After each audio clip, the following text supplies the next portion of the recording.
trombos y los trombos taponamiento y pues si no hay circulación de la sangre como tiene que ser a nivel de sus tejidos, entonces todo esto que está generando problemas a nivel del aparato cardiovascular, ¿no? Aterosclerosis, enfermedades coronarias, infartos, cardiopatías, lesiones isquémicas y principalmente este tipo de patologías en quienes se da en el 90% de infartos en los fumatéricos, también más predispuestos al infarto agudo de miocardio, los obesos, los diabéticos, por esa situación de que en estos generalmente se amplifica el estrés oxidativo. Ya hemos explicado a nivel de Alzheimer las enfermedades neurodegenerativas, se puede producir infarto cerebral y muchas, ¿no? Esclerosis múltiple, demencia senil, Parkinson, Alzheimer. El Parkinson, por ejemplo, en muchos casos ya está probado que son por ejemplo, los metales pesados los que generarían ese estrés y el daño a nivel neurológico.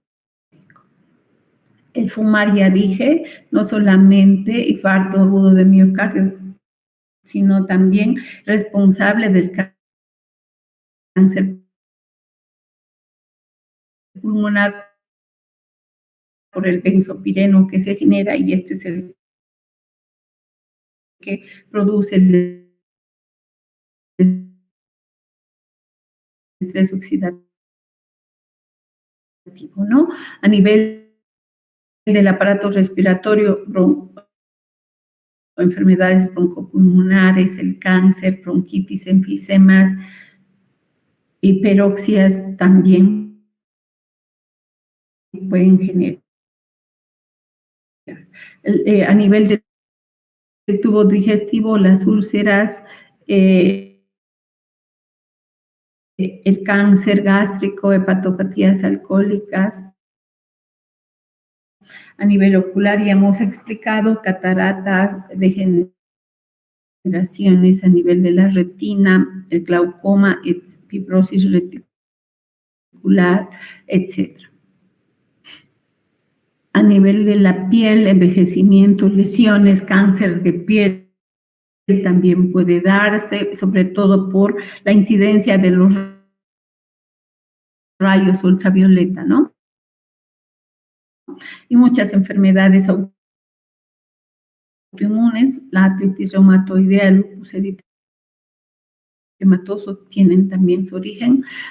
Mutaciones pueden ir a generar a nivel de el útero, el cáncer cérvico uterino, mutaciones a nivel del ADN mitocondrial, el síndrome de Down, enfermedad de diabetes, etcétera, ¿no?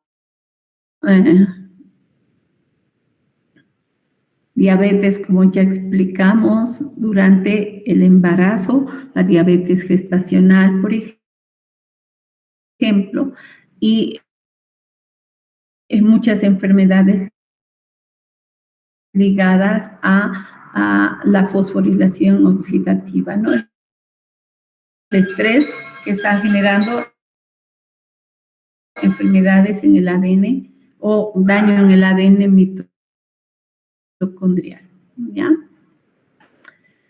Bueno, vamos a tomar un ejemplo para explicar sobre las enfermedades cardiovasculares al infarto agudo de miocardio. Entonces, el ataque en este caso es de ese estrés oxidativo a nivel del miocardio y esto que va a generar la muerte de este tejido, es decir, la isquemia, ¿no es cierto? Precisamente porque se está dando una oclusión a nivel de las bacterias. Esta oclusión trombótica va a obstruir la circulación del oxígeno y la hipoxemia, el daño, la muerte de este tejido, ¿no?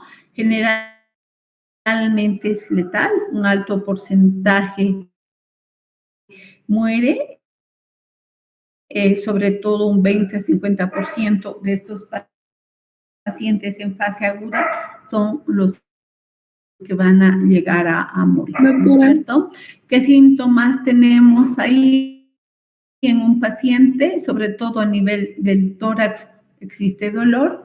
Este dolor es punzante, opresivo, constructivo y puede extenderse hacia el brazo izquierdo, la mandíbula, el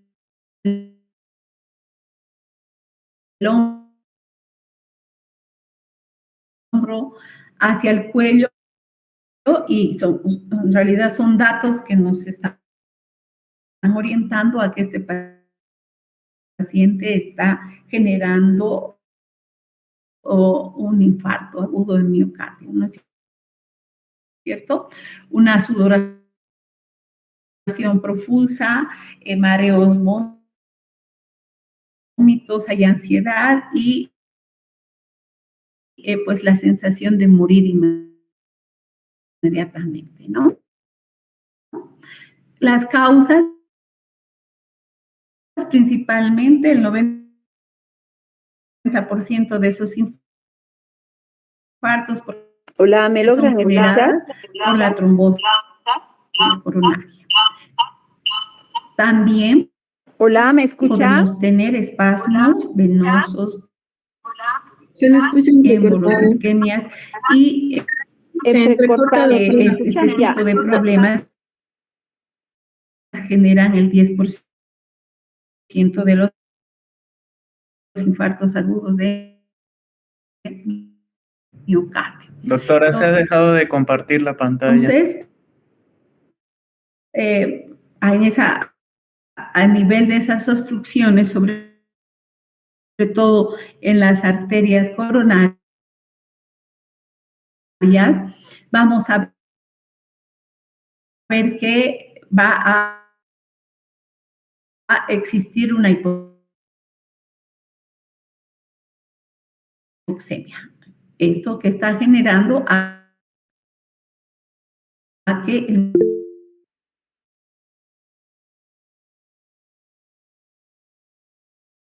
Hola, me he retirado. A ver, voy a volver a entrar. ¿Hay mala conexión? Hola, ¿no escuchan? Sí, ahora sí se escucha mejor, doctora. Sí. Ya, voy a poner mi celular como volumen. A ver, un ratito, ya vamos a ver. No voy a tener que dar nomás de mi celular. Está tardando, algo pasa, es que esta computadora está mal. Hasta ahora no arreglo, chicos, mi problema. A ver, vamos a ver.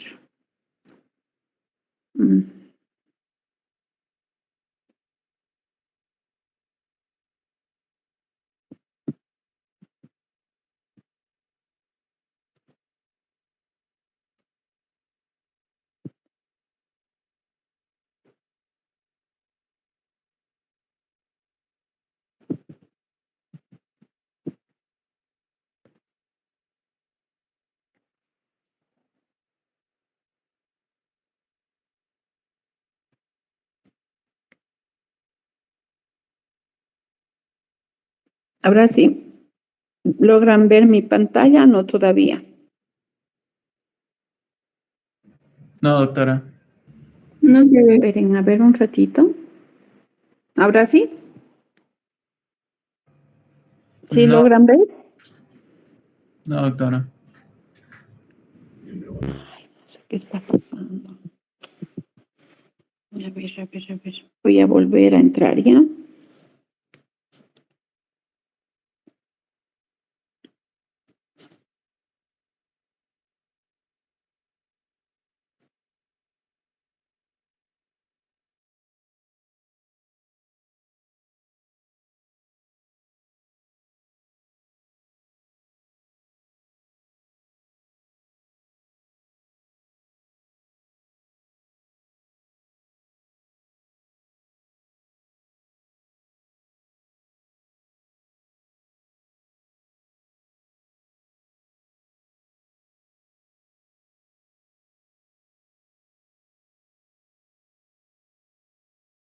Hola, ¿logran ver mi pantalla? Nada.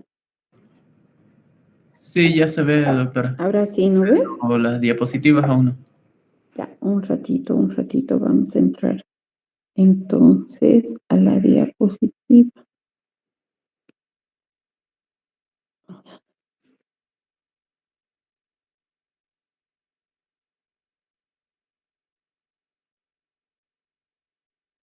Bueno, vamos a continuar con otro ejemplo de cómo la disfunción en el endotelio vascular se genera por la hiperactividad de la xantino oxidasa. Esa enzima, entonces, les decía que es la responsable de transformar, en este caso, la xantina en ácido úrico. Entonces, las personas que tienen hiperuricemia están predispuestos a disfunciones endoteliales y, por tanto, problemas cardiovasculares, entre otras enfermedades. Porque el endotelio vascular es un órgano endocrino y también metabólico, es decir, cumple esa función, ¿no es cierto? Y que reviste capilares y vasos sanguíneos, por tanto, que regula varios procesos: la vasodilatación, la vasoconstricción, la coagulación, la fibrinólisis, la proliferación, la adhesión, la diapédesis de leucocitos. Esas serían las funciones que regula este endotelio vascular. Por tanto, ¿qué fenotipo tiene? Vasodilatador, antiagregante, antitrombótico y antiproliferativo, ¿no? Entonces, ¿qué es lo que ocurre cuando hay lesión? Si se lesiona, va a haber trombosis, va a haber estenosis y va a haber vasoespasmo. ¿Por qué? Porque hay destrucción del endotelio. ¿Y a qué se debe la destrucción de ese endotelio? Precisamente al estrés oxidativo. Esto que está generando daño en el endotelio, ese daño, lesión, la lesión, sangrados, y por tanto, pues hay trombosis, desarrollo de placas, como ya hemos dicho, ateromatosas, que van a ir a generar eventos isquémicos, ¿no? Infarto a nivel de corazón, accidentes cerebrovasculares a nivel de cerebro o enfermedades, en este caso, arteriales, ¿no? Puede inclusive dar lugar a insuficiencias renales, ¿no? Entonces, hay muchas enfermedades como la diabetes, la obesidad, la hipertensión y la dislipidemia que generan esa disfunción endotelial. Porque en la actualidad, a través del COVID, me gusta utilizar este ejemplo porque es la enfermedad que no hace mucho ha pasado y todos hemos estado sobre esta. Pues, ¿cuáles han sido los pacientes que han estado en terapia intensiva en el estudio que yo hice sobre la determinación de la vitamina D en pacientes en terapia intensiva? Los que más han estado ahí son los obesos, los que tenían sobrepeso, los diabéticos, los hipertensos y los que tenían dislipidemias. Y ahí podemos ver que nosotros, esos factores de riesgo, en este caso, están predisponiendo a que esta enfermedad amplifique esa condición de generar el estrés y la disfunción en el endotelio.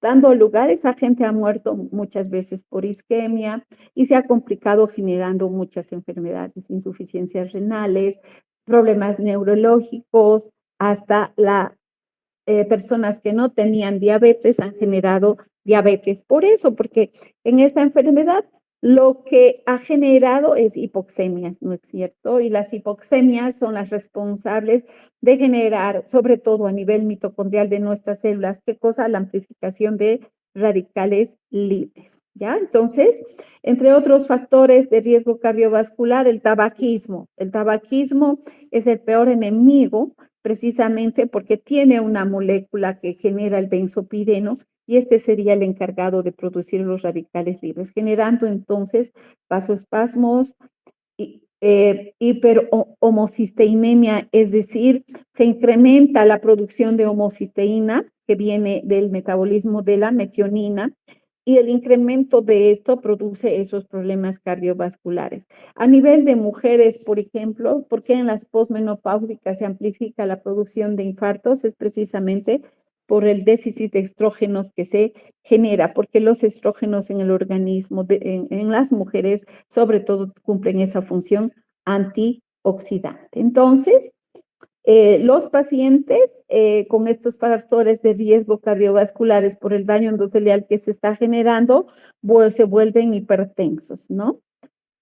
Y la causa de esto es el incremento de ácido úrico, la hiperuricemia, debido a que hay una mayor degradación de purinas y las purinas, al degradarse, van a generar ácido úrico. No olvidemos en un cáncer de la misma manera. ¿Por qué hay hiperuricemia? Porque en el cáncer hay una multiplicación de células, esas células al multiplicarse que tienen que multiplicar su ADN, dividir su ADN, entonces se está produciendo bases purínicas y las purinas son las que al metabolizarse van a dar lugar a la producción de ácido úrico. Entonces, la hiperuricemia sería responsable de producir enfermedades cardiovasculares, generar resistencia a la insulina, por tanto, predisponer a la diabetes, generar problemas de distrés respiratorio, ya hemos explicado, problemas cardiovasculares, aterosclerosis, isquemias a nivel de los tejidos por la disfunción endotelial que está generando, ¿no? Entonces, vamos a mostrar acá cuando se degrada la adenina, las purinas de adenina que produce hiposantina y la enzima, la santina oxidasa, esta molécula transforma en esa santina y la misma santina oxidasa va a dar lugar a la producción de ácido úrico. ¿Qué es lo que se usa para frenar y como hipouricémico? En este caso, el alopurinol. Si nosotros observamos la estructura del alopurinol, es semejante a la hiposantina, donde el nitrógeno de la posición 7 se ha mutado a la posición 8, y por tanto, esta molécula, como tiene semejanza a la estructura del ácido úrico, va a competir con la santina oxidasa, inhibiéndola y evitando la producción de ácido úrico. Entonces, principalmente acá, las hipoxemias van a ser las responsables de generar isquemia a nivel del endotelio vascular y también la activación de neutrófilos. No olvidemos una enfermedad que está generando inflamación, la inflamación, estrés oxidativo, el estrés oxidativo, inflamación y amplificando ese proceso de esa enfermedad, ¿no? Entonces, hay inflamación a nivel del endotelio, hay vasoconstricción y incrementa la permeabilidad vascular. Factores que van a favorecer a que en el endotelio se genere, ¿qué cosa? Los trombos, ¿no? Entonces, sobre todo acá, el proceso que va a ir a generar la disfunción en el endotelio y aterosclerosis va a ser a que la LDL oxidada va a ir a amplificar la producción de esos radicales libres y posteriormente estas células van a depositarse en el endotelio produciendo células espumosas y en este caso en la íntima y generando esas placas ateromatosas. De igual manera, porque en la obesidad se generan esos procesos oxidativos.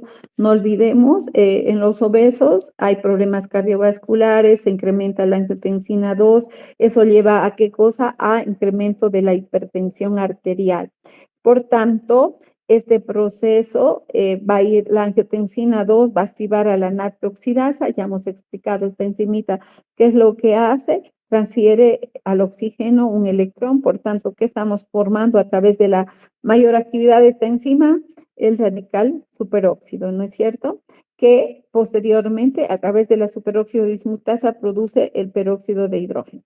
No olvidemos que a nivel del el óxido nítrico también puede haber, por esa hipertensión que se está generando, mayor actividad de la óxido nítrico sintasa. ¿Por qué mayor actividad? Porque necesitamos generar vasodilatación. Y esta enzima, de igual manera, va a producir el óxido nítrico. Y el óxido nítrico, al interactuar con el superóxido que se está generando a través de la natroxidasa, esto genera el radical peróxido nitrilo, que después va a amplificar la producción de radicales oxidrilo, dando lugar al daño endotelial, la lipoperoxidación a nivel de la membrana y el estrés oxidativo. Entonces, en el caso de la santina oxidasa, ya hemos visto la santina oxidasa, de igual manera, a quien está transfiriendo los electrones al oxígeno, produciendo radical oxidrilo, este interactúa con el óxido nítrico, generando el peróxido de nitrilo y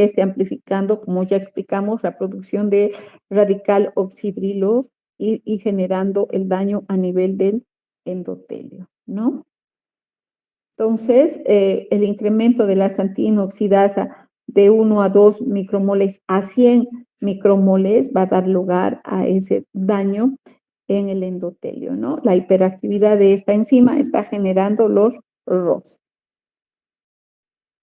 Otro problema que se activa a nivel del estrés oxidativo, vemos ahí que estos radicales están generando sobre todo daño a nivel de las mitocondrias, dañando el citocromo C, y va a ir a activar a la caspasa, las caspasas, en este caso la caspasa 9, y las caspasas van a ser las responsables de generar, ¿qué cosa? La estimulación de la apoptosis, es decir, esa muerte celular programada. No olvidemos que el estrés oxidativo que está generando la pérdida de potencial y eso va a ir a producir la amplificación de mayor estrés y por tanto efectos también sobre la apoptosis, es decir, esa muerte celular programada, ¿no es cierto? Entonces el estrés oxidativo en conclusión es también responsable de la apoptosis.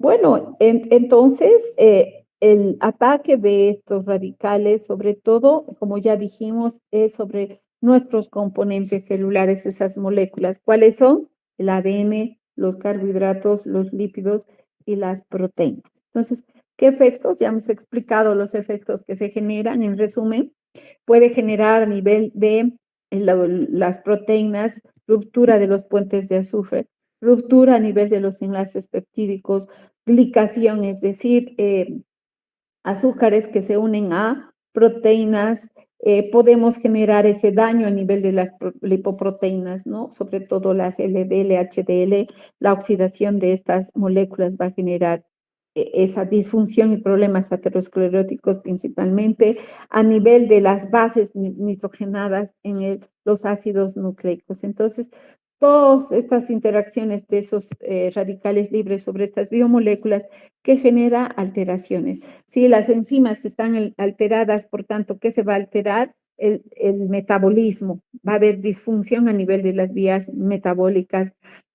Si la alteración se da a nivel del ADN, puede haber inhibición de la replicación, inhibición de la expresión genética.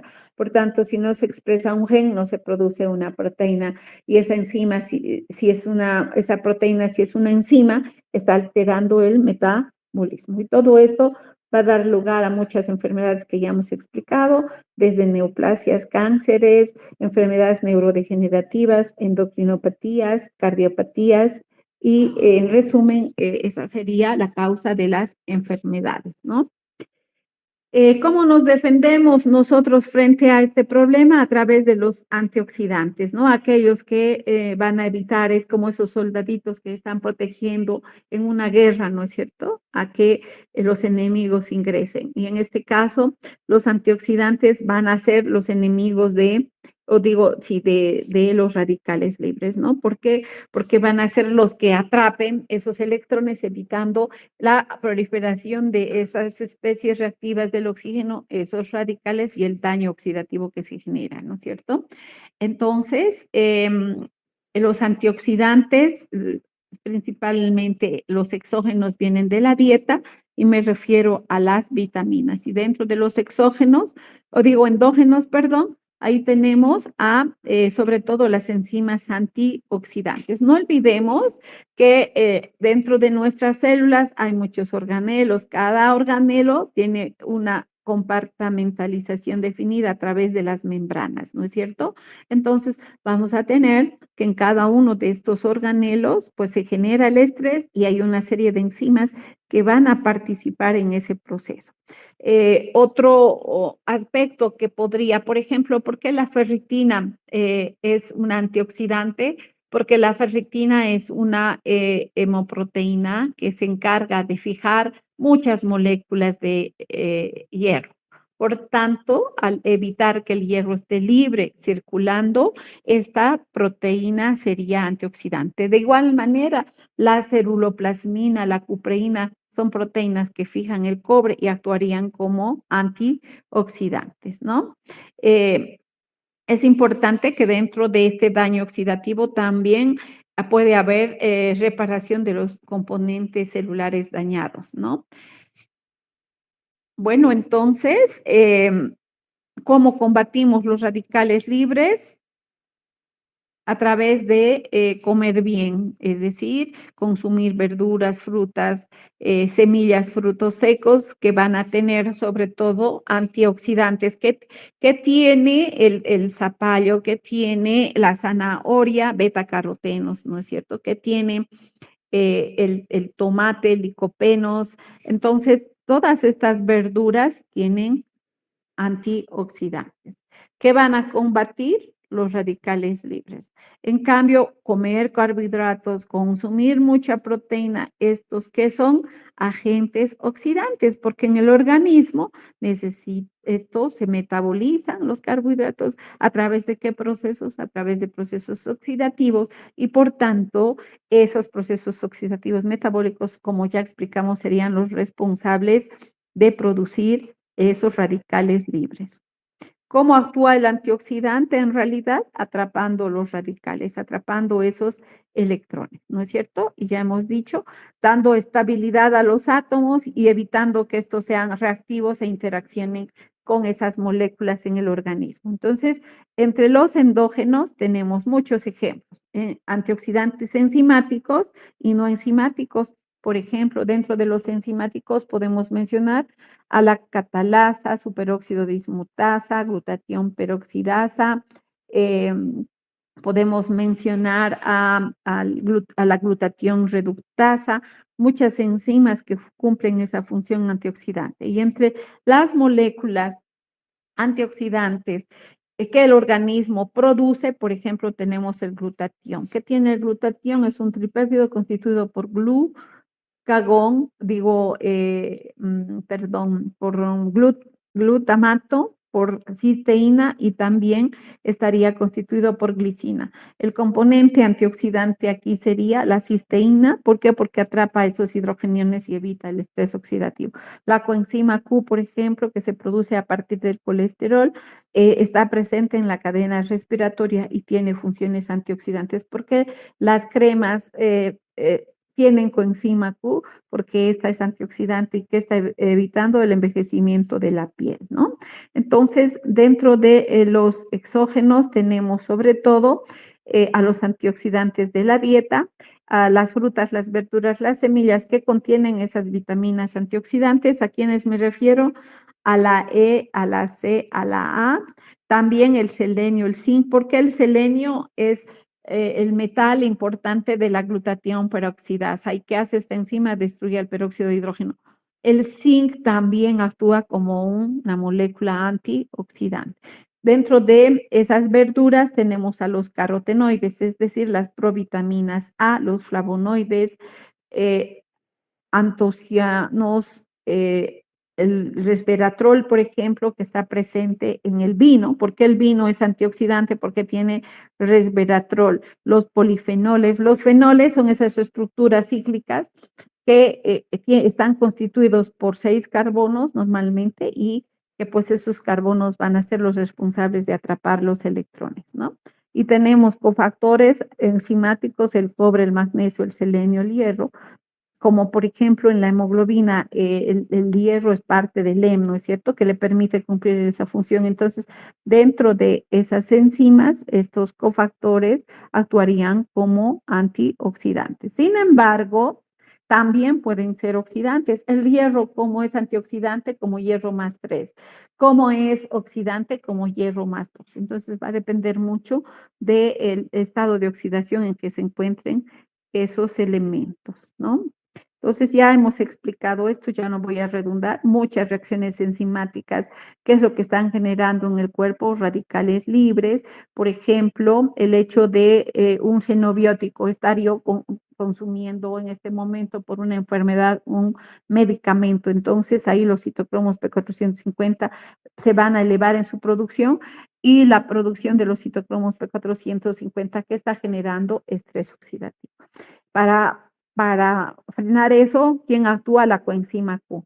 Entonces, la coenzima Q se va a encargar de atrapar esos radicales. Sin embargo, esta coenzima Q puede donar al oxígeno y producir el radical superóxido, ¿no? Entonces, vemos ahí que este se degrada por el superóxido dismutasa, produciendo peróxido de hidrógeno, y esta molécula a través de la catalasa o la glutatión peroxidasa se degrada dependiendo si es catalasa en agua oxígeno y si es glutatión peroxidasa en agua. Si no ocurre eso, puede ocurrir la reacción de Fenton, interactuar el peróxido de hidrógeno con el hierro y producir este radical. Y eso es lo que el organismo tiene que evitar, porque este no es destruido, no tiene una enzima, no tiene en realidad una manera el organismo de destruir. Por tanto, esta es la molécula que genera esos daños en el organismo. Y si vemos aquí la glutatión peroxidasa que tiene selenio en su centro activo. Entonces, el selenio sería el agente oxidante. ¿Qué tiene la catalasa? Hierro, porque tiene M, es una hemoproteína. Entonces, el hierro estaría actuando en ese caso como antioxidante.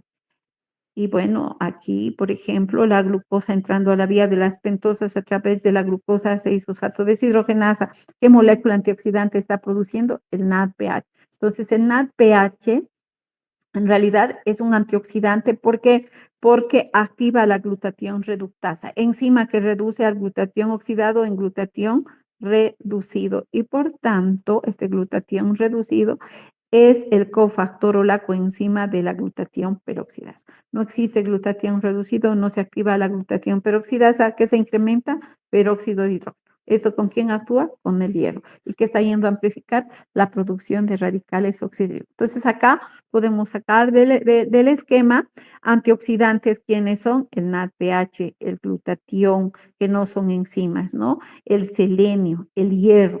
Y puedo también mencionar a enzimas, la glutatión reductasa, la glutatión peroxidasa, la catalasa, la superóxido dismutasa, que son esas enzimas antioxidantes. Y bueno, y los radicales ya los conocen, no voy a mencionar. Aquí el hierro en su estado más 3 está actuando como, más 2 está actuando como agente productor de radical libre, ¿no? Entonces, los antioxidantes enzimáticos, en resumen, que el organismo produce, superóxido dismutasa, catalasa, glutatión peroxidasa, glutatión transferasa, tiorreducina reductasa, sulfoximetionina reductasa, entre otras, podemos mencionar. ¿Ya? Y los no enzimáticos, glutatión, el mismo ácido úrico que hace rato producimos en esa reacción tiene funciones antioxidantes. De la misma manera, las sales biliares tienen acciones antioxidantes. El ácido dihidrolipoico, la metalotioneína, la coenzima Q, la melatonina, todas estas moléculas son antioxidantes. La bilirrubina, la albúmina, los estrógenos y muchas proteínas atrapadoras de metales, ¿no? La transferrina, la ferritina, la cupreína, la ceruloplasmina. Por ejemplo, la hemoglobina tiene también su antioxidante. ¿Por qué? Porque atrapa hierro. ¿Cómo atrapa? En sus 4 grupos M. Por tanto, la hemoglobina tendría función antioxidante. La catalasa, igual, aparte de destruir el peróxido de hidrógeno, esta molécula tiene M y el M que fija hierro. Por tanto, es una molécula antioxidante, ¿no? Cuando hablamos de la compartimentalización celular, nos referimos a que cada organelo está separado por una membrana. Entonces, tiene diferentes componentes, diferentes moléculas que se generan, ¿no es cierto? Entonces, acá, por ejemplo, tenemos la mitocondria. Dentro de la mitocondria, la principal productora de estrés oxidativo, como ya dijimos. ¿Qué enzimas tenemos ahí? Superóxido dismutasa, glutatión peroxidasa. ¿Qué tenemos a nivel del citoplasma del citosol? Superóxido dismutasa, glutatión peroxidasa, tenemos glutatión reducido. Ahí estamos mencionando a la ferritina, hemosiderina, que son proteínas que secuestran, ¿qué cosa? El hierro. Por tanto, ¿qué tipo de proteínas son estas? Antioxidantes. Los peroxisomas, sobre todo que degradan los ácidos grasos de cadenas largas, y ese proceso es productor de ¿qué? De peróxido de hidrógeno. Entonces, este organelo produce altamente el peróxido de hidrógeno. ¿Qué tipo de enzimas tiene para destruir esa molécula? Catalasas y superóxidos dismutasas.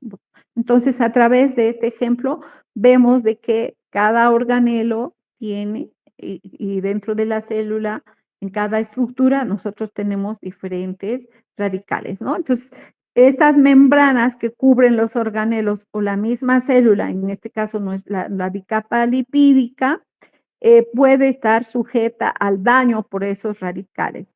Sobre todo, ¿qué moléculas van a generar la protección y evitar la producción de radicales libres? La vitamina E y los beta-carotenos serían los responsables de atrapar esos electrones y evitar la producción de radicales libres.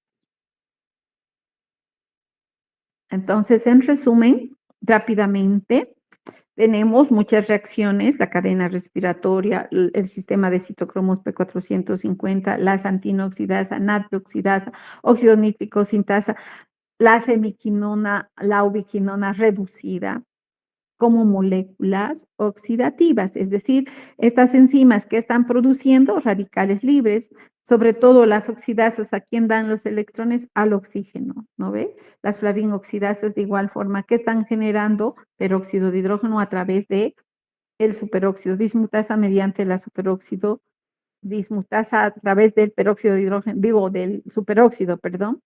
Y vemos ahí, ¿no? ¿Quiénes van a actuar ahí evitando la formación del radical oxidrilo, evitando que estos metales puedan transferir esos electrones al peróxido de hidrógeno? Las quinonas, es decir, la coenzima Q, por ejemplo, ¿no? O agentes quelantes. Entonces, ¿quién atrapa hierro? La ferritina. ¿Quién atrapa cobre? La ceruloplasmina, por ejemplo. Entonces, tenemos ahí esos agentes quelantes que están actuando como antioxidantes. ¿Por qué la L-cisteína es antioxidante este aminoácido? Porque es parte del glutatión. Ya hemos dicho que compone el glutatión 3 aminoácidos, el glutamato, la cisteína y la glicina. Y dentro de estos 3 sería la cisteína el aminoácido que tiene esa función antioxidante. ¿Qué tiene? En este caso, la glutatión peroxidasa, que permite destruir al peróxido de hidrógeno, tiene selenio. Y el selenio sería el responsable. Entonces, el selenio, ¿qué función cumple? Antioxidante. Hemos hablado, la vitamina E sobre todo evita la lesión a nivel de la membrana, evitando la peroxidación lipídica, evitando la oxidación de las proteínas y evitando las lesiones a nivel del ADN, porque este radical va a generar daño ahí, ¿no es cierto? Entonces, estamos mencionando a las moléculas oxidantes y los antioxidantes, tanto enzimáticos como no enzimáticos. El óxido nítrico, ya sabemos, al interactuar con el superóxido que produce peróxido nitrilo, y este va a ir a producir radical oxidrilo. Entonces, radiaciones ionizantes, ¿qué hacen? Lisan el agua, y el agua que produce el radical oxidrilo. Y todos esos efectos que están generando el daño oxidativo. Bueno, entonces, a nivel de los antioxidantes tenemos los primarios, los secundarios y los terciarios. Los primarios son aquellos que previenen la formación de radicales libres, sobre todo tenemos a enzimas. ¿A quiénes? A la catalasa, glutatión peroxidasa, superóxido dismutasa, a la albúmina y las proteínas atrapadoras de metales, como la ferritina, transferrina, cupreína, ceruloplasmina, entre otras, ¿no? Y los secundarios tenemos a las vitaminas, beta-carotenos, vitamina E, vitamina C, la bilirrubina, ácido úrico, melatonina. Y entre los terciarios, sobre todo a ese nivel, estamos hablando de las enzimas reparadoras. Enzimas que reparan el daño, ¿dónde? En las proteínas, en los lípidos y en el ADN. Entonces, cuando hablo de agentes quelantes, Hablamos de esas proteínas que sobre todo unen metales en su estructura.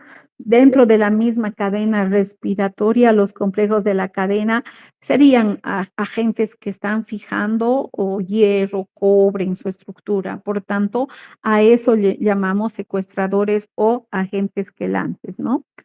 Entre estos tenemos a la transferrina que transporta el hierro, a la ferritina que almacena el hierro, a la aptoglobulina, es una hemoglobina que en realidad también fija hierro, la hemoperoxina en el plasma se une al hierro, la albúmina se une al cobre, entonces todas la ceruloplasmina que transporta cobre, la cupreína que almacena cobre. Entonces estoy hablando de todas esas proteínas que en este caso fijan estos metales y por tanto van a ir a evitar la producción de radicales libres. La superóxido dismutasa, ¿cuál es la función? Destruir a quién? Al peróxido al radical superóxido. Entonces, ¿qué fija? Esta enzima es una dioxigenasa. ¿Qué está fijando? Dos oxígenos en este caso, dos radicales superóxido, y su producto, ¿qué va a ser? Dos hidrógenos, peróxido de hidrógeno más oxígeno. Por tanto, ¿qué está haciendo? Destruyendo ese radical, que generalmente se origina a través de las enzimas oxidasas, ¿no es cierto? Entonces tenemos tres tipos de superóxidos dismutasas, la 1 que se encuentra en el citosol, la 2 en las mitocondrias y la 3 en el líquido extracelular. Si nos fijamos, estas dos enzimas son antioxidantes, la 1 y la 3, que contienen dentro de su estructura cobre y zinc. Por tanto, el cobre y el zinc tienen función antioxidante, pero depende mucho del estado de oxidación en que se encuentre.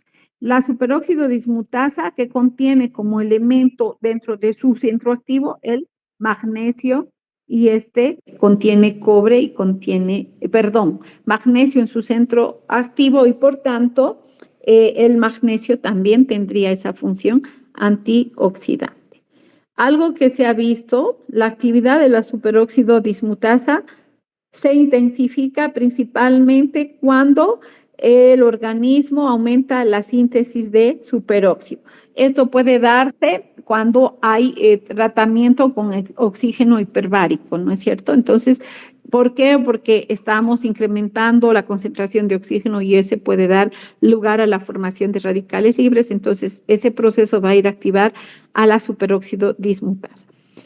Se ha visto que mutación en la superóxido dismutasa 1, la que está a nivel citosólico, va a estar ligada con esclerosis lateral amiotrópica y el síndrome de Down, ¿no? Entonces, muchas enfermedades que se generan, y ahí tenemos que el desequilibrio entre los antioxidantes y los radicales libres está dando lugar a ¿qué cosa?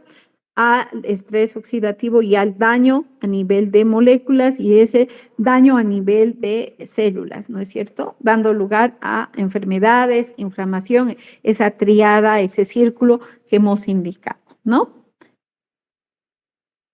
Entonces, el rayos X de igual manera, ¿qué es lo que genera? Pues una serie de radicales, ¿no? Desde el oxígeno singlete puede producirse el anión superóxido, el peróxido de hidrógeno, el óxido nítrico, el radical. Entonces, nuevamente, estamos viendo ahí que las radiaciones serían responsables de producir ese estrés oxidativo. Podemos mencionar entonces como ejemplo la esclerosis lateral amiotrópica. ¿Era deficiencia o inactividad de qué enzima, chicos, en esta enfermedad neurodegenerativa? ¿A qué se debía? ¿Inactividad de quién era? ¿Me escuchan? Sí, se la escucha, doctora. ¿Qué enzima estaba fallando a este nivel para que se genere esta enfermedad? La superóxido dismutasa citosólica, ¿no es cierto? Entonces, ¿a qué va a llevar, por ejemplo, de la disfunción, la mutación en esa enzima? Y eso es lo que pasa en esta enfermedad neurodegenerativa, ¿no? Daño principalmente a ¿dónde? A nivel del sistema nervioso, motor que va a incidir en la función muscular, ¿no? Entonces, las neuronas motoras del cerebro y la médula espinal están dañadas. ¿Qué origen tiene? Genético, porque ya hemos dicho dónde está la mutación en la superóxido dismutasa citosólica. Por tanto, si no se degrada el peróxido de hidrógeno, ¿qué se va a acumular? El radical, en este caso, hidroperóxido, ¿no? Y esto que va a ir a generar degeneración de las células neurológicas, agregación a nivel de proteínas y pues el daño neuronal, ¿no? Entonces, esto dando lugar a que no hay una buena respuesta a nivel de músculo, incapacidad en los movimientos, ¿no? Entonces, afecta a muchas funciones, principalmente a nivel respiratorio, y también tiene muchas consecuencias, ¿no? Sociales y psicológicas esta enfermedad, porque vemos ahí, ¿no? A esa persona que está completamente inmóvil, no respira bien, no puede tragar porque su sistema motor no funciona adecuadamente, ¿no? ¿Cuáles son los factores etiopatogénicos? Ya hemos mencionado, genéticos principalmente, mutación en esta enzima, pero también pueden haber otros factores. Por ejemplo, que nos expongamos a metales pesados, porque en este caso, los plaguicidas son productores de desencadenamiento de estas enfermedades, porque esas sustancias usan metales pesados. No solamente los metales pesados van a actuar sobre nuestro organismo generando daño, la explosión de radicales libres y muerte de esas plagas, sino también pues en las plagas se lleva a cabo el mismo mecanismo, ¿no? Es el estrés oxidativo a través de la generación de metales pesados que se produce eso, ¿no? Hemos visto condiciones medioambientales, infecciones víricas, enfermedades priónicas, factores autoinmunes pueden dar lugar a esta enfermedad, ¿no? Entonces, exposición a tóxicos, productos químicos, trabajos que llevan esfuerzos físicos demasiado grandes, infecciones virales, ejercicios físicos excesivos, tabaquismo, traumatismo, todas esas condiciones pueden dar lugar a que se lleve a cabo esta enfermedad. ¿Qué sintomatología genera? Debilidad muscular, porque a nivel motor no está central del sistema nervioso, es el daño, pérdida de la motilidad, no se puede mover ni las piernas ni los brazos, no puede caminar, no puede mover los músculos, hay una atrofia muscular, hay fallo respiratorio, por tanto hay espasticidad, se ven calambres, fasciculaciones, disfagia, disnea, todo esto, ¿no? En esta enfermedad. Bueno, ¿cuál sería el tratamiento integral y multidisciplinario que necesitamos?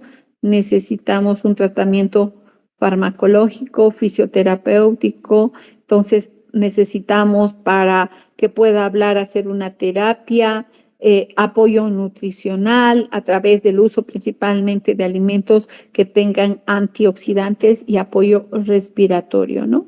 Y dentro de eso, el riluzol es un agente que modula la neurotransmisión.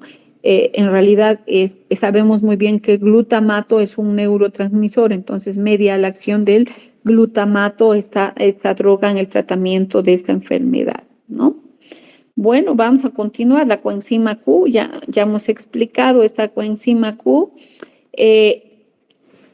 Como ubiquinona está completamente oxidada y cómo se va a reducir a semiquinona ganando un electrón, un hidrógeno, y a ubiquinol cuando está completamente reducida. Por tanto, esta molécula, si bien es antioxidante, pero también en el estado de ubiquinona puede ser una molécula oxidante, ¿no?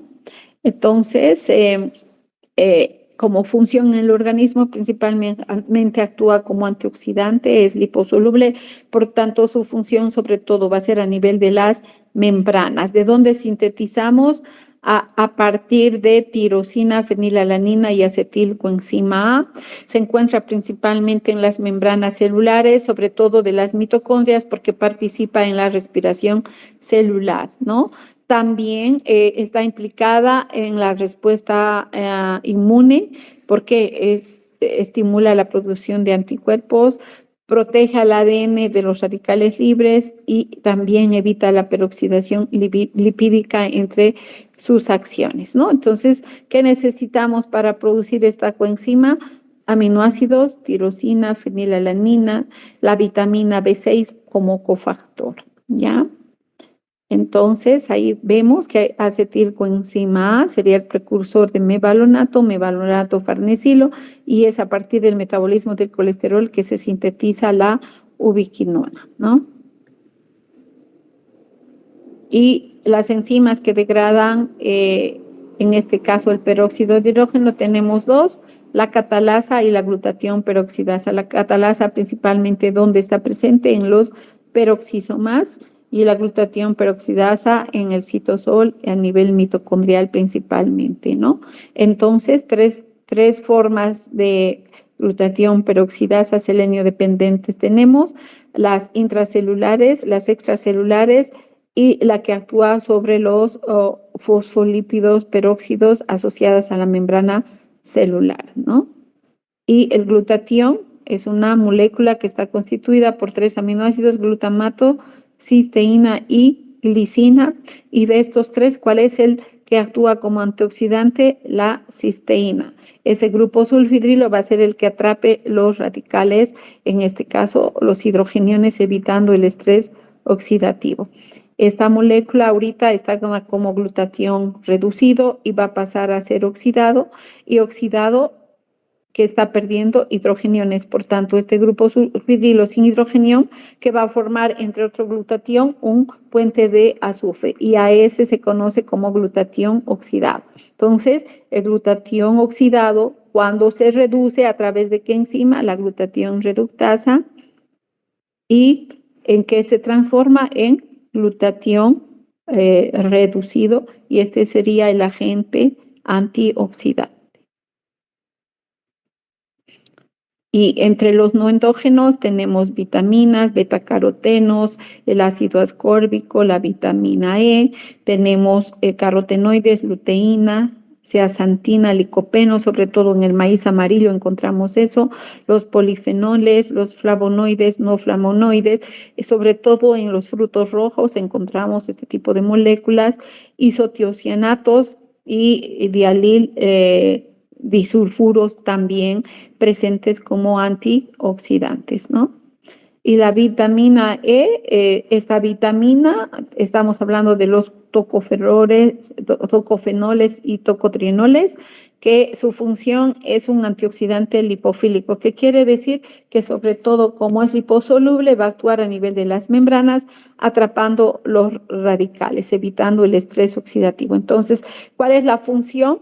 Protege sobre todo a las moléculas lipídicas. Estoy hablando de los fosfolípidos. ¿De qué cosa? De la peroxidación.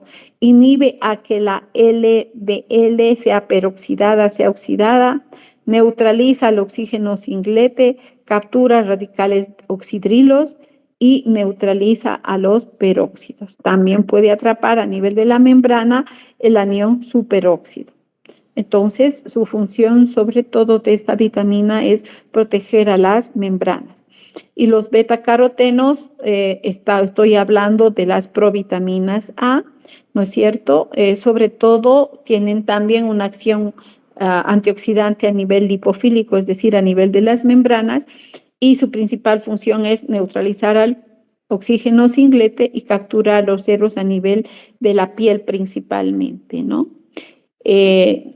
La vitamina E, algo que me olvidaba, funciona con la vitamina C, porque la vitamina C es la que la va a transformar una vez que ésta se reduzca en un estado oxidado, para que continúe actuando como una vitamina antioxidante, ¿no? Entonces, sobre todo los betacarotenos, ¿qué hacen? Evitan la peroxidación lipídica de las lipoproteínas, como son la LDL y la HDL. La vitamina C, el ácido ascórbico, también es un antioxidante, donde encontramos en las verduras, en las frutas, sobre todo los cítricos, y es una molécula hidrosoluble, ¿no? Potencia la acción, como hace rato ya les dije, de la vitamina E y del selenio, y no la sintetizamos en el organismo, por tanto necesitamos aportar a través de los alimentos, que neutraliza el oxígeno singlete, que capta radicales hidroxilos y anión superóxido, y regenera la forma oxidada, como hace rato ya mencioné, de la vitamina E, y actúa en sinergia con esta vitamina. ¿Ya? Sobre todo, entonces, la función de esta vitamina va a ser como antioxidante a nivel del endotelio vascular, evitando la formación de los radicales libres. Y entre los minerales, oligoelementos como el magnesio, el cobre, selenio, zinc, actúan como antioxidantes. ¿Por qué? Porque son cofactores de enzimas. Ya hemos explicado, el zinc es cofactor de la superóxido dismutasa 1 y 3. ¿Por qué se ha utilizado en el COVID zinc? Justamente con esa función como antioxidante, porque facilita la acción de la superóxido dismutasa, de la 1 y de la 3, ¿no? El selenio, ya hemos hablado, es cofactor de la glutatión peroxidasa, esa enzima que destruye el peróxido de hidrógeno. El magnesio también cofactor de la superóxido dismutasa. El hierro y el cobre, sobre todo, es parte de esas proteínas secuestradoras quelantes, ¿no? Los fenoles tienen actividad antioxidante, ¿no? Dentro de esos tenemos las catequinas, el resveratrol, quercitinas, los ácidos fenólicos, actuando como antioxidantes. El chocolate oscuro, por ejemplo, tiene moléculas antioxidantes. El té, el café, la xantina, la cafeína, son bases nitrogenadas que pueden actuar como antioxidantes porque tienen la estructura fenólica ahí, ¿no? Entonces, las nueces, las almendras también tienen, en este caso, los omegas que tienen esa función antioxidante. Muchos condimentos, el orégano, la canela, tienen acción antioxidante, los frijoles, y ahí tenemos la lista de todas las verduras que contienen esos elementos antioxidantes. Entonces, ¿cuáles son las características de un antioxidante? Aumentar la defensa contra estos radicales, contra estos agentes oxidantes, controlar el estrés oxidativo y neutralizar la producción de qué cosa, de radicales libres, para evitar qué cosa, esos efectos agresivos contra, sobre todo, las membranas celulares. También no son tan malos, ¿no? Los radicales libres pueden también tener funciones importantes en el organismo, ¿no? Son esenciales para vías metabólicas y sobre todo de señalización. Tienen funciones reguladoras, el óxido nítrico, ¿no? Vasodilatador, y además actúa como segundo mensajero. Pueden activar el elemento respuesta antioxidante, tienen acción bactericida en los macrófagos, no solamente bactericida, antimicrobiana, ¿no? Porque no solamente eliminan bacterias, eliminan virus, eliminan parásitos. Son sustratos de enzimas, ¿no? Las hemoperoxidasas, en este caso, la glutatión peroxidasa, etcétera. Y sobre todo la glutatión peroxidasa, que usa como sustrato el peróxido de hidrógeno, que usa la catalasa como sustrato el peróxido de hidrógeno. Y también cumplen funciones de señalización en el metabolismo. Bueno, vamos a concluir entonces nuestro tema indicando que los radicales pueden generarse del oxígeno y también del nitrógeno, y como resultado vienen de la explosión a través de muchos agentes, ¿no? Dentro de estos, las radiaciones ionizantes, reacciones no enzimáticas como los iones metálicos, sobre todo los metales pesados, elementos de transición que van a generar ese estrés. La explosión respiratoria de macrófagos, es decir, como los macrófagos, para defendernos, lo hacen a través de este proceso de estrés oxidativo, y principalmente las enzimas, ¿no?, que participan, sobre todo el grupo de las oxidorreductasas, y dentro de estas las oxidasas, las responsables de producir esos radicales libres. ¿Qué pasa con estos radicales libres como es el superóxido, el anión peróxido, el hidroxilo principalmente, o especies reactivas del oxígeno y el nitrógeno? Van a interactuar con moléculas. Dentro de estas, ¿cuáles? Las proteínas, los ácidos nucleicos, los lípidos, ¿no? Si son lípidos, ya hemos dicho que producen peroxidación. Si hay peroxidación en la membrana, daño en los ácidos nucleicos, mutaciones, modificaciones a nivel de los aminoácidos en las proteínas y eso daño proteico e inactividad de su función. Entonces, todo esto va a degenerar y producir daño y enfermedades, ¿no? ¿Cómo generamos la protección contra este fenómeno que ocurre en el organismo por esos procesos oxidativos vitales que se generan para producir sobre todo el ATP? Es a través de sistemas enzimáticos y no enzimáticos, ¿no? Secuestradores de iones metálicos, por ejemplo, tenemos ahí a la ferritina, a la cupreína, etcétera, inactivación de enzimas que eliminan los iones superóxido, reducción enzimática de peróxidos lipídicos, inactivación de pequeñas moléculas como glutatión, la vitamina E, la vitamina C, la ubiquinona, el ácido úrico, polifenoles, la bilirrubina, la albúmina, etcétera. Y todos ellos van a dar lugar a que se frene este proceso de estrés oxidativo. Entonces, si alguno de ellos cambia, falla, vamos a llevar a qué? A enfermedad y también a activar la apoptosis, como ya hemos explicado. Entonces, ¿cómo evitamos todo esto? ¿Cuál es el tratamiento? Tener buenos hábitos alimentarios, comer en forma saludable, equilibrada, comiendo sobre todo, ¿qué cosa? Verduras, frutas, pescados. Tener un estilo de vida saludable, es decir, no estresarnos, hacer ejercicios, suplementarnos con antioxidantes y sobre todo hacer ejercicio mental, chicos. Es importante para ustedes, para evitar su estrés en su organismo. ¿Qué cosa? Leer y estudiar mucho, ¿no? Bueno, hemos terminado el temario. No sé si hay preguntas, alguna consulta. ¿No hay preguntas?